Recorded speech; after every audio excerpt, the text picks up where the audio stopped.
এটা আমাদের মাদ্রাসার গেট। মাদ্রাসা এইমাত্র ছুটি হইল নুরানি বিভাগের। মাদ্রাসা ছুটি হয়েছে আলহামদুলিল্লাহ। এখন ছাত্ররা বাইর হচ্ছে। মাদ্রাসা এইমাত্র ছুটি হইল, নামাজের বিরতি। আমাদের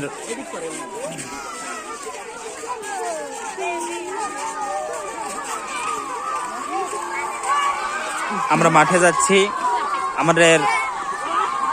আমি বলছি যে মাদ্রাসার জায়গা সংকট, মাদ্রাসার নতুন ভবনের কাজ শুরু হয়েছে, ছাত্রর জায়গা দেওয়া যাচ্ছে না। আলহামদুলিল্লাহ আমাদের কাজ শুরু হয়েছে। আমাদের মাদ্রাসা বাংলাদেশের সুনামধন্য 2 বোর্ড থেকে পরিচালিত।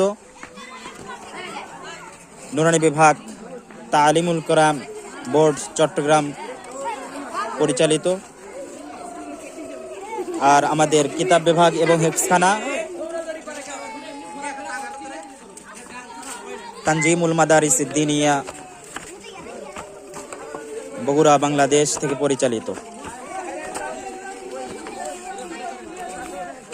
আমরা এই মাদ্রাসার জন্য আপনাদের সবার কাছে দোয়া চাই। আল্লাহ পাক রব্বুল আলামিন যেন এই মাদ্রাসাকে কবুল করেন, এই মাদ্রাসার আসাতিজায়ে কিরামদেরকে কবুল করেন, এই মাদ্রাসার তালেবে ইলমদেরকে হক্কানি হাফেজ, হক্কানি আলেম হওয়ার তৌফিক দান করেন। অবশ্যই আপনারা অন্তরস্থল থেকে দোয়া করবেন। আপনাদের সকলের কাছে দোয়া চেয়ে আমি আজকের ভিডিও শেষ করলাম। আসসালামু আলাইকুম ওয়া রাহমাতুল্লাহি ওয়া বারাকাতুহু।